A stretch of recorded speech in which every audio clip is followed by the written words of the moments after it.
So I grew up at this really large church. Like when I say large church, we had 5,000 people at church every week. 5,000. Well, supposedly, that's how big the place was. I think it was more like 3,000. But they always said we had a church membership of about 5,000 people. So when I was seventh grader, they built this new sanctuary. And when I described this sanctuary, the first time I walked in there, it looked like heaven to me, not because of any religious experience I was about to have, but because it looked like a baseball stadium. Like it had this huge front, and then it had not just a balcony, but it had a second balcony on top of it. And as a seventh grader, I just remember sitting in church, listening to nothing. And the only thing I was thinking about was if I could ever buy this building, we could have the most incredible home run derby in here of all time. That's all I thought about in church. And it was a big church, like I said, lots of people, but we were also a downtown church. I grew up in Columbia, South Carolina, and our church was right downtown. And I vividly remember the first time I'm sitting there in church in my Sunday best, because that's how my parents made me dress. And down the pew walks a homeless man. See, we had a lot of homeless people come to our church, not just because they wanted to hear about Jesus, but sometimes literally because it was a cold day or a rainy day, and that church was open and warm. And it was really interesting, even as a teenager, to watch people react to the homeless man sitting on their row at church. And to see some of them get really sort of like grab their purse a little bit tighter, or either see some of them just sort of look with this, like, what are you doing here, look in their eye. But the other cool thing was not everybody looked at him that way. There was actually a woman who is my mom's best friend, and her name is Mary. And I remember going to church, and they always sat near us, and watching Miss Mary get up, walk down there, give the guy a hug, and she knew his name, and she knew his story. And even as a 12-year-old, that struck me. Like, she didn't just say, oh, you're here, I guess it's okay, you're here. She brought them in as part of the family. She brought them in as part of the church. And that left a mark on me. That left a memory in me that I'll always remember. And it reminds me of our story today. We're in the book of James, and we're trying to get down to everyday life stuff. Our theme, if you haven't picked it up for the year, is rooted, and our theme as we look through the book of James is rooted in everyday life. And so we're reading this book of James, written by Jesus' brother, if you weren't here last week for chapel. We're reading this book that he wrote on everyday life stuff, and we come to one of the most everyday things you can imagine is, how do I deal with people? How do I deal with people who I like more or need something more out of, and people I don't really care for or can't get anything from? How do we deal with that in our life? So today's lesson is for you if you've ever felt this way. So hear this. If you've ever fallen into this category, today's lesson's for you, okay? If you've ever been in a situation with two friends and you feel like the other person was treated better than you because someone else thought they could get something else out of them, or they were more important than you, or they mattered more than you, or they were better looking, or funnier, or smarter, or could help them with school, or had more money, or was better at... If you've ever been on that side of this story, today's for you. On the other side of it, today's also for you if you've ever known there's been a moment in your life where you wronged someone to pick up somebody else because the other person just couldn't do anything for you. You just felt like, I don't really need them as much as I need the other person. Today's for you. So that's what we're going to look at. We're going to look at James' advice on a simple word, favoritism, and we're going to go to the book of James, chapter 2, to do it. So let me read you James 2, verse 1. It's really blunt, it's really to the point, and it just kind of cuts right to it without anything else. Here's what James 2, verse 1 says. My brothers, as believers in our glorious Lord Jesus Christ. So right from the start, he's talking to people who are Christians, okay? My brothers, as believers in our glorious Lord Jesus Christ. He's only talking right here to people who are Christians, they're following Jesus Christ. Here's what he says to do. Literally 3 words. Don't show favoritism. It is as blunt as it can get, okay? It is literally as blunt as it can get. It's not like, hey, be careful with this, or don't do this. There's no explanation or like setup. It just goes straight into it. And so as a Christian, you're going to be told not to show favoritism. Now let me pause here before we jump in too deep. He doesn't say don't have favorites. Okay, that's different. I want you to understand that. You will have best friends. You will have people who mean the most to you. When I'm away from my wife, the person I think about is my wife. I don't have to think about everyone equally. I have favorites in my life. Of course I do. I have friends who I love more than other people. I have people who I enjoy being with more than other people. That's not what we're talking about today. We're talking about favoritism. So here's our key question. It's one of the big things we have to do. We've got to address what's the difference. What is favoritism? So James is going to help us out with that, and then I'm going to give you my definition. Here's how James helps us out. He gives us an example, a real-life example, I think, that he most likely witnessed. And it comes out of James 2, the next verse, through James 4, and here's what it says. Suppose a man comes into your meeting wearing gold rings and fine clothes, and a poor man in shabby clothes also comes in. If you, and listen to this wording right here, okay? Pause and make sure you hear this. If you show special attention to the man wearing fine clothes and say, here is a good seat for you, but you say to the poor man, you stand there, or sit on the floor by my feet, have you not discriminated among yourselves and become judges with evil thoughts? So he gives us, I would almost guarantee, this real-life illustration that he probably witnessed, where a rich man walks into the room and he looks the part. He's got the gear. He's got everything on you to expect him to. He's the guy you'd want to sit by you at the party. He's the guy you'd want to be like singing, oh, hey, how are you? He's the guy who want interacting with you because there's something about him. Maybe it's not just his money. It's probably his social standing. It's its influence. It's that people probably like him and want to be with him. That guy walks in and you show special attention to him. And someone else walks in and they're dressed in, it says shabby clothing, which implies the idea of either possibly old, possibly falling apart. Just, it means it's straight worn out. And he looks worn out. And you look at him and you say, you know, you're lucky to be here. You can either go stand over there or you can lay at my feet, which sounds kind of weird. We don't really do that. But when they were lounging around a table, there was a position of honor and a position of dishonor. And the position of dishonor would have been where he put this other man. And I think he had to have witnessed this for real. This has got to be something he saw. I can't imagine he just came up with this illustration on the top of his head. And you think about it, what is favoritism? Well, here's how I've defined it. Favoritism is viewing or treating people off what they can offer you.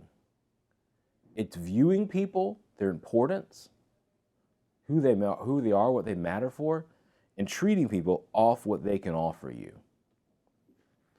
Can I ask you about your friendships? What are they based on? I think back to so many of my friendships in high school, and I was really more concerned with what I could get out of them than what I could give in them. I was more concerned with what that person offered me from a social standing to just, did they make me laugh? Did I enjoy them?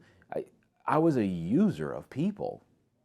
I'm not saying I didn't care about my friends, and I think some of y'all can relate to that. Like, I know you care about your friends, but a believer in Jesus Christ has a different mindset in friendship. It's called a Philippians 2 mindset in our friendships. And I would encourage you, if you're a Christian and you're wondering if you're a good friend, go read Philippians 2, where it says to do nothing out of selfish ambition or vain conceit, but consider others as more important than yourselves. Go read Philippians 2 and evaluate your friendship off Philippians 2. Do you think of others' needs as more important than your own? Or do you look at the people around you as essentially a vending machine? You put energy in, you expect this out of it. You put this in, you expect this out of it. And if you can't get anything from them, if they can't offer you better social standing, if they're not funny enough to entertain you, if they can't help you with school, if they can't help you get to this person or to this girl or to that guy, if they can't help you, you just get rid of them. I verily, and I've probably told this story before, very famously threw away one of my friends at the end of middle school because I realized what he was doing for my social standing. And I've looked back at that, and you won't talk about a dude that hates me to this day. That dude hates me to this day. If I ran into him in a restaurant or somewhere else, I guarantee you would not say a word to me because I just straight kicked it to the curb. And it was like, all right, we're not hanging out anymore. Like, I'm not really even going to acknowledge you in public because you don't help me socially. So I just ask you this question. And it's one of the best questions you can think through. And so I'm going to slow it down here for just a second because I want you to catch this question. How do you treat the people who can offer you nothing? Now think about that. How do you treat that person that they can't do anything for you? If you're going to walk around this campus and claim that you're a Christian, you need to wrestle with that question. Because what we just heard in here out of James is there's no real wrestling with what the right thing is. We don't get to show favoritism. It's not something a believer can do. We can't do it. And what you're going to find out is God hates favoritism. And I'm going to give you 3 reasons why very quickly, but God hates it. God hates this idea of favoritism. So I really want, if you're going to call yourself a Christian, for right now you to dig at that in your mind a little bit. How do I treat the people that can't offer me anything? How do I treat the person in the room right now that they're not my friend, they can't offer me anything I need? How do you treat the person that's at the low end of your social spectrum? How do you treat the person that wronged you in the past so you've cut them off so they can't offer you anything? Let me give you 3 reasons why I think God hates favoritism, because I think I've got to explain why this is a big deal, because this is not a big deal in our culture. We literally do this every day, all the time, everywhere we go. Here's 3 reasons why I think God dislikes it so much. I'm going to give you 3 quick reasons. Here's number 1. Every person is made in God's image. So the person that you think offers nothing, or the person that you're like, I would never hang out with them because they look this way, they act this way, they're weird, they're whatever it may be, whatever you're looking at and saying, like, what am I getting out of that? That person is literally an image bearer of the King of Kings and the Lord of Lords. He put something of him in them. And when God sees us treat something he made, that it says in the book of Psalms, he knit them together in his mother's womb. He designed them. He knows the number of hairs on their head, we're also told. When God sees that something he made so well and so perfectly, when he sees us treat that poorly, it's offensive to him. That's his child. That's precious to him. He made them in his own image. And so as you interact with people today, and you're thinking, well, you don't know this person, they're kind of strange, or they're like this, or they're as weird as Mr. Sudduth, or whatever that may be, please remember you're dealing with someone who's made in the image of God. And that means something to him. Second reason it's a big deal is God doesn't show favoritism. There's about 12 times in the Bible that I found in a very quick search. The first one was Acts 10:34 that I always remember. It just basically says God does not show favoritism. We don't want a God that shows favoritism, and thankfully he doesn't. He doesn't do it. And so he doesn't want us to be living, because you're also an image bearer of God, to be living in a way that goes contrary to his best way. He wants you to walk the path that is his best path. And then my last one is this. And I hope you catch this, because this means something. You need to live in this reality. God loved you, died for you when you had nothing to offer him. The Bible does call us several times friends with God, which I wrestle with that term, how I could be friends with God. That doesn't fit naturally for me. But God pursued relationship with me when I offered him literally nothing. I had nothing to give, and he gave his son. So today, as you think about your relationships, I do want you to pause and think about how you treat people. Not just because it's the right thing to do. I don't know. In my life history, that doesn't work, does it? You know, when your mom came to you and said, listen, be nice to little Timmy, it's the right thing to do. We've got little kids now. We have to kind of have those conversations like, be nice to Timmy. I know Timmy's weird and he picks his nose all the time. And sorry if there's a Tim out there. I was trying to think of a name I didn't know in the school. There's maybe a couple Tims. But anyway, sorry to all the Tims out there. But, you know, be nice to little Timmy, even though he picks his nose and he smells and he does. We tell our kids that all the time. And you know what our kids do anyway? They just go play with someone else besides Timmy. And as I think about that, it just doesn't work.